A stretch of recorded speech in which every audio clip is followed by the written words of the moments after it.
जय जय रघुवीर समर्थ. बघा, एका गावामध्ये एक वारूळ होतं आणि त्या वारूळमध्ये एक नाग राहत होता.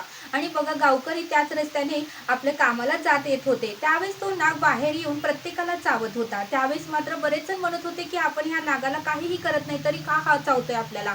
त्यावेळेस सगळेजण तक्रार घेऊन सद्गुरूंकडे गेले आणि सद्गुरूंना सांगितलं की असा असा नाग आहे आणि आम्हाला नेहमी त्रास देतोय. त्यावेळी सद्गुरू म्हणाले, ठीक आहे, तुम्ही जावा, मी त्याला सांगतो. आणि सद्गुरूंनी त्या नागाला सांगितलं की तू विनाकारण कोणालाही चावू नको, कोणालाही त्रास देऊ नको, तू शांत बसत जा. त्यावेळेस नाग म्हणाला, ठीक आहे सद्गुरू, मी शांत बसतो. आणि मग दुसऱ्या दिवशी नाग शांत बसू लागला. येणारे जाणारे मात्र त्याला दगड मारू लागली, काठीने मारू लागली.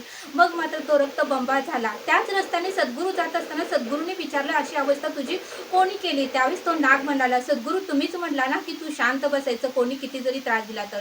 त्यावेळेस सद्गुरू म्हणाले, राग हा आलेला नसावा तर आणलेला असावा. तुला त्रास देणारे आहेत, मग त्यावेळेस तू त्यांना भीती तर दाखवायची किंवा फणा तर काढायचा. जय सद्गुरू.